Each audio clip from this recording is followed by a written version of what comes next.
Y voy a pasar a la siguiente participante, que es Valentina Cossack. Y Valentina está haciendo la tesis, ella es investigadora en la Universidad Complutense, está haciendo la tesis con Carmen Sanz Ayán y es sobre la figura de María Josefa Gertrudis Boll van Gutenberg, bueno, no sé si es la condesa de Berlips, no sé cómo se pronuncia, Berlips. Perfecto. Vale. Y pues estudia a esta cortesana y cuáles fueron sus redes de poder, su ascenso dentro de la corte de Carlos II, donde fue una de las principales figuras de la camarilla alemana, y un ascenso que también tuvo mucho que ver con la cercanía que mantuvo hacia la reina Mariana de Neuburgo. De todo esto, pues nos va a hablar en su presentación, que se titula Las actividades de la condesa de Berlips como informante y mediadora de la Casa del Palatinado-Neuburgo en Madrid, las pretensiones del elector Juan Guillermo en los Países Bajos. Así que cuando quieras, Valentina. Muchísimas gracias. Ante todo quiero agradecer a los organizadores por haberme invitado y por compartir conmigo estas dos sesiones que resultan ser muy interesantes, compartir con conocidos y también escuchando nuevas voces, entonces nunca se deja de aprender. Y lo que voy a tocar hoy es en realidad una mínima parte de mi tesis doctoral que voy a defender la semana que viene. Y quiero simplemente mostrar un poco las actividades de la condesa de Berlips en Madrid como informadora o agente paraoficial del elector del Palatinado-Neuburgo, que era Juan Guillermo del Palatinado-Neuburgo, hermano de la reina consorte María Ana del Palatinado-Neuburgo.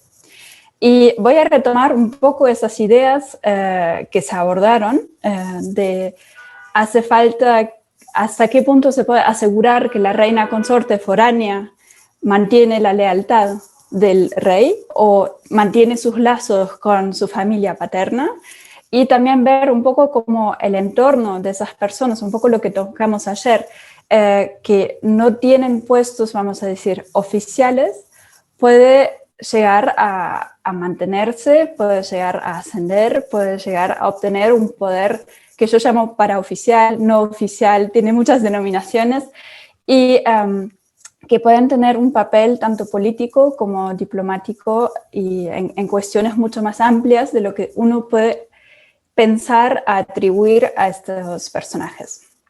Entonces, antes de empezar, quiero hacer una muy breve introducción a este personaje que muchos de ustedes me imagino que conocen por su apodo, la Perdiz o la Berlips, que fue tratada en numerosas sátiras políticas y su fama se mantiene hasta hoy en día. Entonces, en mi tesis doctoral intento poner un poco, objetivizar un poco esta fama. Fue baronesa y desde 1695 condesa de Berlips, y comenzó su carrera palaciega al servicio de la Casa Ducal del Palatinado-Neuburgo en 1684, teniendo el favor imperial. Hay que tener en cuenta dos aspectos: era una viuda, era protestante de origen y se convirtió al catolicismo al entrar al servicio de la Casa Ducal del Palatinado-Neuburgo. Entre 1684 y 1689 ocupó cargos en las casas femeninas de dos princesas palatinas consortes, antes de ser elegida por el elector del Palatinado, que era entonces Felipe Guillermo, padre de Juan Guillermo y de Mariana de Neuburgo, para acompañar a la futura reina consorte a los territorios de la monarquía hispánica, desempeñando el oficio de guardia mayor, lo que podría equivalerse a un oficio de guardia mayor, y que era Fräulein Hofmeister. Poco tiempo después de su arribo a la corte de Madrid, la baronesa de Berlips fue uno de los pocos miembros del séquito alemán de la reina consorte que pudo permanecer al servicio de María Ana y obtener un cargo oficial en la corte española. En 1690 fue nombrada dueña de honor de María Ana, oficio que le permitió integrarse formalmente en la estructura de la Cámara y de la Corte y gozar de una privilegiada posición en el entorno más íntimo de la soberana. Entonces, acá voy a resaltar, aunque sin decirlo directamente, pero la cercanía de la reina, la posibilidad de entrar en esos espacios, de recibir a personas, a embajadores, etcétera, para poder mediar y servir de intermediaria. Las actividades de la baronesa al servicio del elector palatino en Madrid evolucionaron gradualmente y en esta ponencia, aunque en mi tesis doctoral son 3 fases que estoy abordando sus actividades en la Corte de Madrid, acá solo quiero mencionar 2 para que se ubiquen un poco en su trayectoria y su trayectoria de la carrera palaciega. Entonces, en un periodo inicial que se extiende de 1690 a 1695, la baronesa desempeñó un papel de servidora que yo llamé suplementaria en una red de actores del elector palatino a la que pertenecían también otros miembros de la camarilla alemana, que era la facción palaciega paraoficial pro-palatina en la corte hispana. Sus actividades se ceñían en este primer instante a servir a la reina consorte para facilitar la representación de las pretensiones de su hermano en la corte hispana, y creemos que la baronesa fue elegida para acompañar a la futura reina a fin de introducir a servidores de la Casa del Palatinado-Neuburgo en las estructuras palaciegas de la monarquía hispánica y favorecer así una cooperación más continuada entre las cortes del Palatinado y la española. Voy a entrar en eso en 2 segundos. Y a fin de poder servir mejor los intereses de la casa ducal, la baronesa necesitaba ganar influencia en el entorno palaciego y seguir conquistando la confianza absoluta de la soberana, que era clave para poder ejercer sus actividades. Y su servicio previo en las cortes de Palatinado-Neuburgo y su cargo como dueña de honor debieron permitirle convertirse rápidamente en confidente de María Ana. Asimismo, pudo guiar y aconsejar a la reina consorte recibiendo órdenes directas del elector palatino.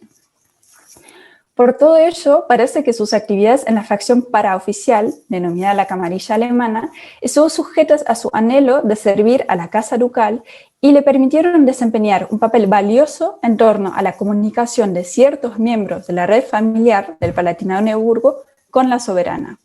Y para mejorar sus estrategias de influencia en el espacio áulico hispano, Juan Guillermo recurrió a los servidores del entorno cercano a la reina para apoyar las misiones de sus enviados diplomáticos en Madrid. La función complementaria de la baronesa cambió a principios de 1695, con el inicio de un periodo de auge de actividades paraoficiales que se extendió hasta 1698. Y durante esta segunda fase ocupó un papel destacado en la representación de los intereses políticos y diplomáticos de la Casa Ducal en la corte hispana. Juan Guillermo resolvió en 1695 no cubrir la vacante provocada por la salida de su enviado diplomático, que era Enrique Visser, también miembro de la camarilla alemana, concediendo así al núcleo alemán o esa facción paraoficial preexistente un papel más importante en la representación de sus intereses. Suponemos que la ausencia de un representante diplomático impulsó el encargo de una misión que yo denomino paraoficial a la baronesa, permitiéndole transformarse junto al confesor de la reina. Creo que ayer aludimos a la importancia también de los confesores reales, Gabriel Pontífice, en agente no oficial de la Casa Ducal. La correspondencia de la condesa, que ya era condesa, con el elector palatino, le permitió trasladar informaciones que formaban parte de algo que se puede llamar un capital político, cuyo conocimiento era necesario, en tanto que útil, para asegurar el éxito de sus gestiones en el ámbito palaciego español. La condesa pudo acceder a informaciones fidedignas que tenían un valor estratégico importante, ya que por su oficio en la Casa de la Reina podía ofrecer testimonios acreditados, sobre todo comparado con la miradía de rumores o de hablillas que inundaban la corte, y que los diversos agentes radicados en Madrid, no siempre bien informados, recogían para enviar a sus patrones. Y ahora quiero entrar en la cuestión que voy a tratar, que es el papel de la condesa de Bellex como informante y mediadora en torno a la cuestión de la Plaza de Luxemburgo, que considero que junto a sus actividades para apoyar a la reina e impedir el armisticio parcial en Cataluña, formaban parte de sus primeras misiones paraoficiales encomendadas por Juan Guillermo.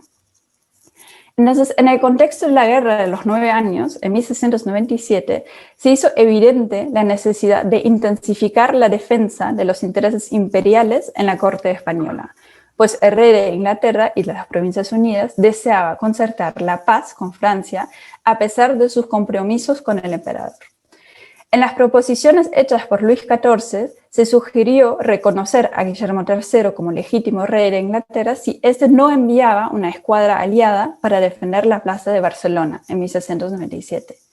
Por otra parte, el rey francés estuvo dispuesto a devolver las plazas conquistadas en Cataluña, aunque pretendía mantener como anexión posterior a la paz de Nimega las plazas de Estrasburgo y de Luxemburgo. Por consiguiente, bajo la mediación del rey de Suecia, los ministros plenipotenciarios comenzaron a negociar en La Haya la petición de compensaciones por el abandono de las plazas a favor de Francia. No obstante, la propuesta de preliminares presentada por el rey de Suecia no coincidía con la de Francia, en la que se ofrecía la devolución de la plaza de Luxemburgo. Pese a que los representantes en La Haya no obtuvieron noticias concretas referentes a la plaza, tampoco se rechazaba la posibilidad de que la monarquía solicitara una compensación por la entrega de dicha plaza a Francia. La cesión de Luxemburgo hubiera perjudicado al Sacro Imperio, un poco como lo estuve explicando Juan Sánchez en su ponencia anterior. Hubo como una historia de necesidad de mantener esa plaza por la cercanía con el Sacro Imperio, y en particular para los electores, en ese caso del Palatinado, que tenía esa plaza que le permitía proteger a sus ducados de Juliers y de Berg.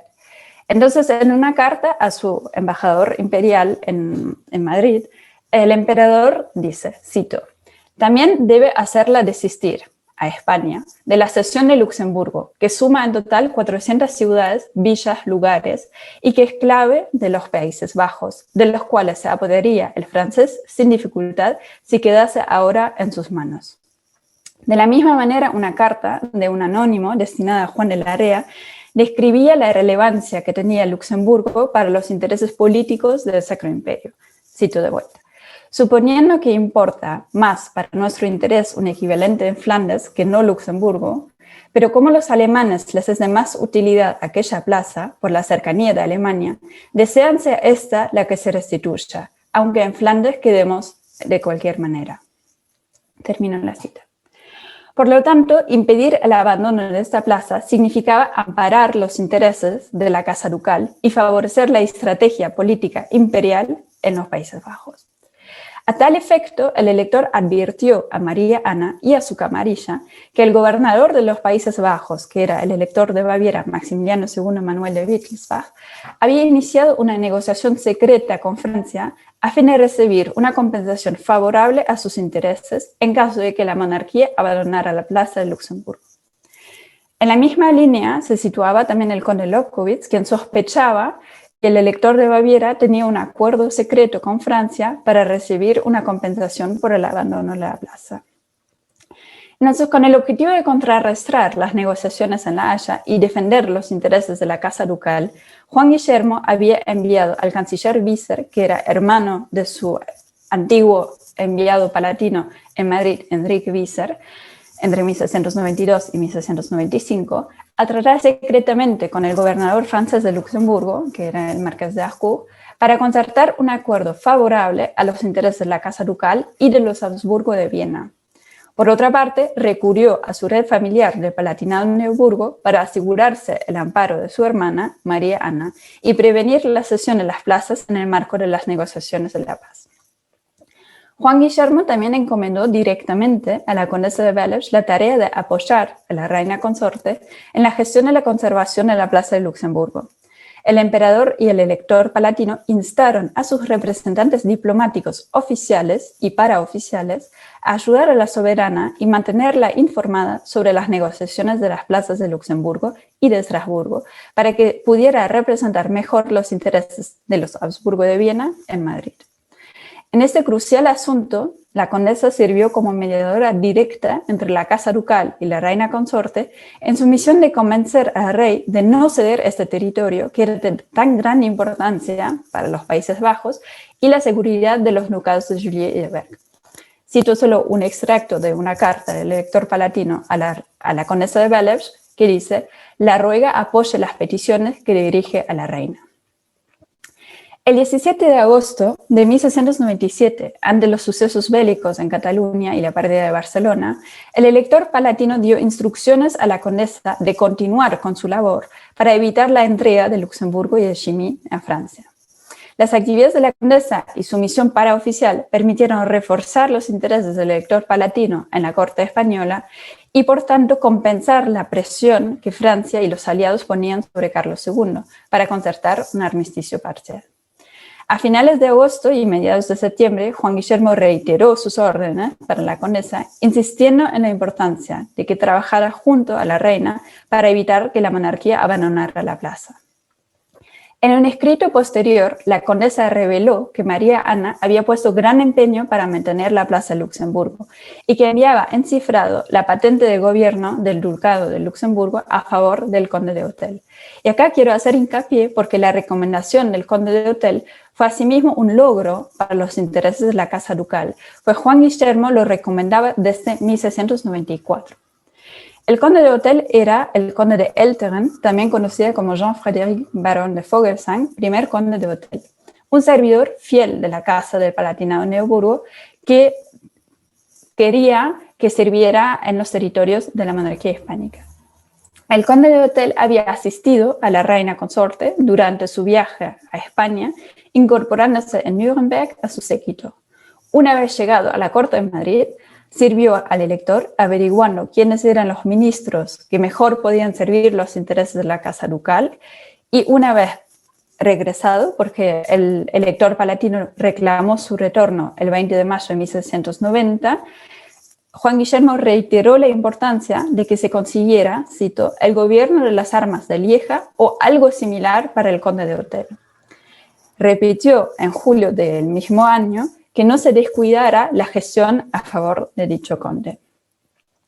No obstante, ante la imposibilidad de negociar el relevo del príncipe Tilly en Lieja, Juan Guillermo rogó a su entonces enviado diplomático, que era Enrique Visser, recomendar al conde de Hotel para otra plaza. Enrique Visser entonces propuso al conde de Hotel para una vacante del cargo de general de campo de Milán y aconsejó al elector palatino contemplar esta posibilidad, puesto que gozar de un cargo en el milanesado beneficiaría más al conde de Hotel que esperar que se liberara una futura plaza en Flandes. No obstante, el elector palatino insistía en que el conde sería más útil en Flandes que en Italia, por lo que Enrique Visser debía procurar gestionar el gobierno de Güeldres o de Luxemburgo a favor del conde. Entonces, acá se ve toda la historia de la recomendación de este conde y que fue nombrado gobernador y capitán general de Luxemburgo el 15 de noviembre de 1697. Y aunque tardó varios meses en ocupar su puesto y siempre dependió de las órdenes del gobernador de los Países Bajos españoles, Maximiliano II Manuel de Baviera, persona sobre la cual el elector palatino tenía dudas sobre su lealtad, que puede también ser resultado de su lucha entre las dos ramas de la Casa de Wittelsbach. Asimismo, la misión paraoficial, o que yo llamé paraoficial de la condesa, no había concluido una vez impedida la cesión de Luxemburgo, ya que el elector palatino pretendía proveer una defensa del territorio, por lo que necesitaba asegurarse el favor del rey español. Por consiguiente, Juan Guillermo necesitaba que la condesa trabajara en favor del conde de Hotel y obtuviera el apoyo de la reina y del rey para poder enviar tropas para proteger el territorio. Así pues, la condesa mantuvo sus actividades como agente paraoficial de la Casa Ducal e informó sobre las intrigas que impedían que las tropas francesas abandonaran la plaza. De la misma manera, notificó las dificultades que Maximiliano II Manuel ponía al protegido del elector para que asumiera su cargo como gobernador de Luxemburgo y evitar que entraran las tropas del elector en el ducado. Juan Guillermo había destinado 3 batallones de infantería y un regimiento de dragones al ducado de Luxemburgo para asegurar la defensa del territorio sin haber solicitado la licencia del elector de Baviera, gobernador de los Países Bajos. Con el objetivo de agilizar la protección, la condesa advirtió que el rey Carlos II había enviado al elector de Baviera órdenes decisivas que habían de poner fin a las demoras de las gestiones. Ante la reticencia del gobernador de los Países Bajos, el elector Juan Guillermo informó a la condesa sobre la deliberada demora de la gestión de la evacuación de Luxemburgo que se previó únicamente para el 25 de enero de 1698. Además, notificó que salieron hacia el Palatinado-Neuburgo las tropas que había enviado para asegurar la defensa del ducado, aunque éste no había recibido para ello la autorización del elector de Baviera. Por ello esperaba que el conde de Hotel lograra convencer a la población de la importancia de la defensa de la plaza, y a tal efecto había que asegurarse el amparo de María Ana para que se gestionara el fortalecimiento de las plazas de Luxemburgo y de Güeldres.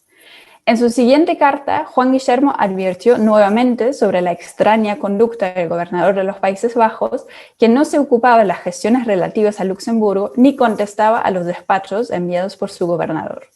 Ante la falta de interés por la situación del ducado y con el objetivo de asegurar la protección de Luxemburgo, el elector rogó a la condesa de Bellage, que consiguiera el envío por vía marítima de los 200 a 400 cañones que se situaban, según él, en navíos sin usar en Cádiz. La condesa no solo tenía que estar al tanto, junto a la reina, de lo que ocurría en el Sacro Imperio, sino también en los Países Bajos españoles, por los recelos que el elector había mostrado con el envío de las tropas palatinas a Luxemburgo. No obstante, mantener las tropas y asegurar la defensa de los Países Bajos suponía gastos que el elector no quería cubrir sin obtener una ayuda de la monarquía. Por ello, reclamó en 1698 que la reina favoreciera su petición para que se concediera una ayuda para financiar y mantener las tropas cuyos gastos ascendían a 30.000 escudos. A tal efecto, se comenzó a tratar con los consejeros de Estado sobre la injusticia de la situación y se preparó un memorial que se entregó a la soberana para que apoyara la gestión a favor de la Casa Ducal. Si bien desconocemos si la condesa de Bellage prosiguió con sus gestiones en torno a la Plaza de Luxemburgo, consideramos que el encargo de este tipo de misiones paraoficiales demuestra su relevancia para la representación de los intereses de la Casa Ducal en Madrid. Aunque la salvación de Luxemburgo no se puede atribuir exclusivamente a la labor de la reina consorte y a su camarilla, fue junto con el impedimento de la neutralidad parcial de Cataluña un triunfo considerable para la representación de los intereses políticos de la Casa de Habsburgo de Viena. Por lo tanto, el apoyo de la condesa y sus actividades paraoficiales posibilitaron a la Casa Ducal y al emperador que Carlos II protegiera Luxemburgo, una plaza estratégicamente importante para la protección de Flandes y del Sacro Imperio. Esta gestión se logró también por la creciente influencia de María Ana desde la muerte de la reina madre, y ahí volvemos con la importancia de Mariana de Austria en la corte española, y su colaboración con cortesanos y ministros españoles cuyos intereses coincidían con los imperiales. Las actividades paraoficiales de la condesa se pueden considerar como acciones complementarias a sus actividades de informadora y le permitieron ampliar su ámbito de acción a fin de representar mejor, junto con la reina y su camarilla, los intereses del elector palatino en Madrid. Asimismo, la recepción de instrucciones directas le posibilitó conocer los intereses políticos de la Casa Ducal y del emperador, incrementando así su valor estratégico como informadora, pues orientaba sus cartas a los asuntos que más beneficiaban a los intereses de la Casa Ducal y de la Casa de Habsburgo de Austria. Muchísimas gracias. Muchísimas gracias a ti, Valentina, por esta presentación. Bueno, también enhorabuena por la tesis, que ya está ahí, que no lo sabía. Nada, te deseo lo mejor. Y muchas gracias por la presentación que acabas de hacer sobre esta mujer tan interesante, la condesa de Berlitz, y cómo es capaz de gestionar toda esa madeja de canales de información y de representación. Bueno, si hay alguna pregunta por parte de alguno de los asistentes.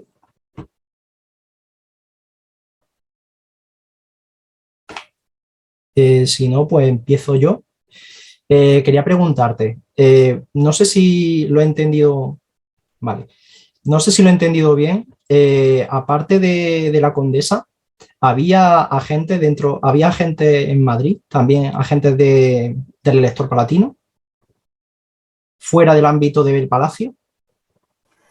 Había como dos aspectos. Había los residentes que no estaban en palacio, que podían ser mercaderes o comerciantes, etcétera, que estaban en la monarquía hispánica, que se movían, por ejemplo, que se movían de un territorio al otro y que podían traer informaciones y colaborar durante periodos acotados, y después estaban los que estaban en el entorno más íntimo de la reina, que era la camarilla alemana, y después en la misma corte también había cuando estaban los enviados diplomáticos. Entonces había como distintos aspectos, todos podían colaborar los unos con los otros, no todos estaban activos al mismo tiempo, era un entramado un poco complicado.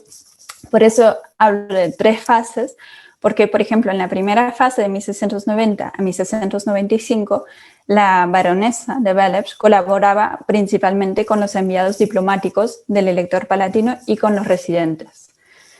En 1695, Enrique Visser, que era entonces enviado diplomático, fue expulsado. Hubo un intento de que se enviara otro enviado diplomático que fue rechazado por la reina.